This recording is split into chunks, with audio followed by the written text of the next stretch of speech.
Para el mercado.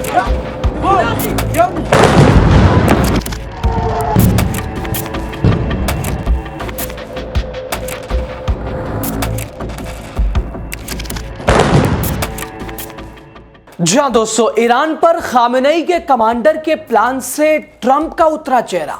6000 साल युद्ध तो लड़ना होगा। अमेरिका में खुद उठने लगे सवाल। दोस्तों, ईरान के ताबड़तोड़ अटैक से शोखी बघाड़ने वाले अमेरिका के राष्ट्रपति डोनाल्ड ट्रंप का चेहरा उतरा हुआ है, मुंह लटका हुआ है। इस वीडियो को देखकर आप समझ सकते हैं।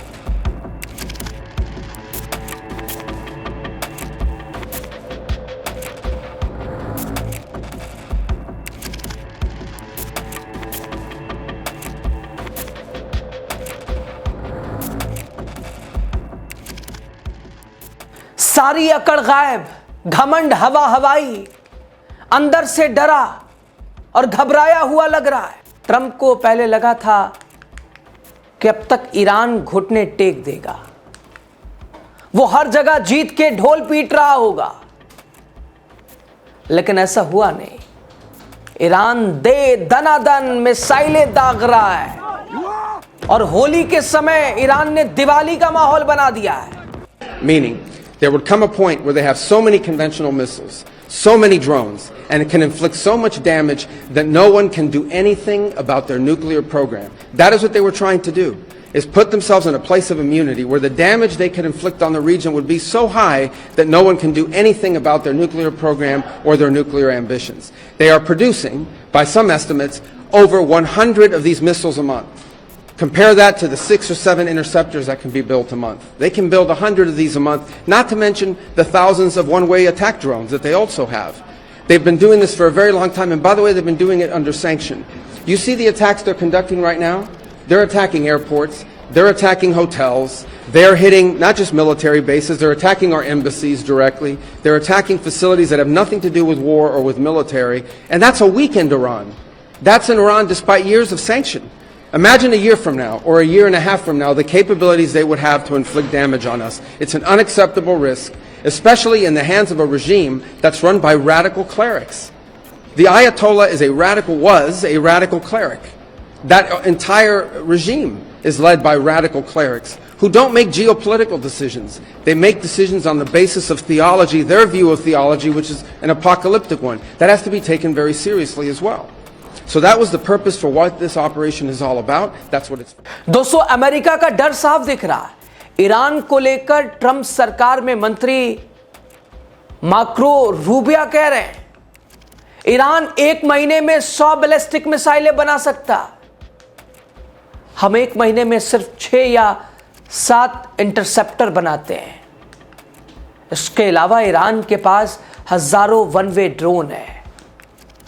इसका नज़ारा ईरान, दुबई, कतर, बहरीन में दिख रहा है, लेकिन ईरानियों ने ऐसी टक्कर दी जिसकी किसी को उम्मीद नहीं थी। दोस्तों, खामेनेई के बाद अमेरिका, इजराइल ने सोचा था कि हम खामेनेई को हमने मार दिया तो ईरान घुटने टेक देगा, सरेंडर कर देगा हमारे आगे। सारी चाल उल्टी पड़ गई।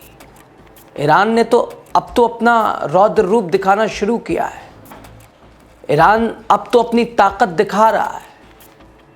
अब हाल यह है कि जितना निगल सकता था उससे ज्यादा मुंह में भर लिया और उसे खुद भी इसका एहसास हो चुका है। इसलिए कहा जाता है, कभी भी किसी को कम नहीं समझना चाहिए। हवा निकल गई है सारी। बड़ा घमंडी, अहंकारी ट्रंप उड़ रहा था कि सब तुम्हारे सामने झुकी जाएंगे, सब एक जैसे थोड़ी ना होते हैं। ईरान ने बता दिया।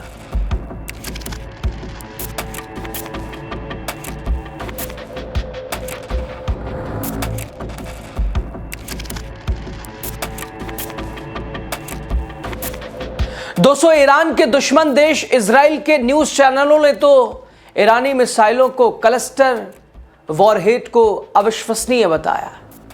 तो देखा जाए तो अमेरिकी राष्ट्रपति डोनाल्ड ट्रंप ने अपनी अकड़ में आकर खुद को फंसा लिया है। ट्रंप अपने उदास भरे चेहरे के साथ ये कहते दिख रहे हैं, युद्ध तो लंबा चलेगा, अब युद्ध लंबा चलेगा तो फिर ये अमेरिका की अर्थव्यवस्था की सेहत के लिए ठीक नहीं रहने वाला है, क्योंकि इस युद्ध को अंजाम तक पहुंचाने में अब ईरान लग चुका है। ईरान के सर्वोच्च राष्ट्रीय सुरक्षा परिषद की सचिव अली लारिजानी ने साफ शब्दों में कहा है कि ईरान अमेरिका के साथ किसी भी तरह की बातचीत नहीं करेगा। उन्होंने उन खबरों को खारिज कर दिया जिनमें कहा जा रहा था कि तेहरान ने मध्यस्थों के जरिए वाशिंगटन से दोबारा बातचीत की कोशिश की है। अली लारिजानी ने एक्स पर पोस्ट करते हुए साफ संदेश दिया, अमेरिका के विपरीत ईरान ने खुद को एक लंबे युद्ध के लिए तैयार कर लिया है। दोस्तों, अली लारिजानी ने साफ शब्दों में कहा कि पिछले 300 वर्षों की तरह इस युद्ध की शुरुआत ईरान ने नहीं की है और हमारी बहादुर सशस्त्र सेनाओं ने आत्मरक्षा के अलावा किसी भी हमले में भाग नहीं लिया है। हमें चाहे जो भी कीमत चुकानी पड़े, अपनी और अपनी 6000 साल पुरानी सभ्यता की रक्षा पूरी दृढ़ता से करेंगे और दुश्मनों को उनकी गलतफहमी का पछतावा कराएंगे, उन्हें एहसास कराएंगे। दोस्तों, इसे समझ सकते हैं आप, ईरान के अंदर खामेनेई की हत्या से कितना आक्रोश है। वो तब तक ठंडा नहीं पड़ने वाला है जब तक अमेरिका इजराइल को चलाने वालों को जमीन पर ईरान ना ला दे, उन्हें उनकी औकात ना बता दे। लारिजानी ने यह भी कहा कि ट्रंप का अमेरिका फर्स्ट नारा अब इजराइल फर्स्ट में बदल गया है। उन्होंने आरोप लगाया कि ट्रंप ने इजराइल की चाहत के लिए अमेरिकी सैनिकों की कुर्बानी दी है। लारिजानी ने लिखा, ट्रंप के मनमौजी सोच ने पूरे इलाके को बेवजह जंग में धकेल दिया है और अब उन्हें और ज्यादा अमेरिकी लोगों के मारे जाने की चिंता सता रही है। यह सच है, मैं बहुत दुख की बात है कि नेतन्याहू के नाजायज विस्तारवादी इरादों को आगे बढ़ाने के लिए अमेरिकी खजाने और खून की कुर्बानी दे रहे हैं। तो युद्ध लंबा चलेगा। अब इसका असर सबसे ज्यादा अमेरिका पर दिखेगा। जो अमेरिका कभी यूक्रेन के जरिए रूस को युद्ध में उलझाया, जिसने उनकी अर्थव्यवस्था को डैमेज करने का प्रयास किया, अब वैसी ही स्थिति में डोनाल्ड ट्रंप खुद फंस गए। सोचा था ट्रंप ने कुछ, हो गया कुछ। निकलने का रास्ता वो ढूंढ रहे हैं, निकल नहीं पा रहे हैं। जितना लंबा युद्ध खिंचेगा उतना ही अमेरिका को नुकसान होगा। पूरी दुनिया पर अपना एकाधिकार समझने वाले ट्रंप को जबरदस्त चोट लग रही है। गलती दोस्तों ट्रंप ने यह कर दी कि ईरान को उन्होंने वेनेजुएला समझ लिया था। सोचा खामनेई की जान लेकर वो सब कुछ अपने अधीन कर लेंगे, अपना वहां दबदबा उनका होगा, अख्तियार तख्ता पलट करा देंगे, तो फिर सरेंडर करवा देंगे, अपने आगे झुका देंगे, जो चाहेंगे वो कर लेंगे। दोस्तों, यही ट्रंप ने गलती की जिसका अंदाजा ट्रंप आज भुगत रहे हैं। निश्चित तौर पर ट्रंप ने तो यही समझा था, यही चाहा था।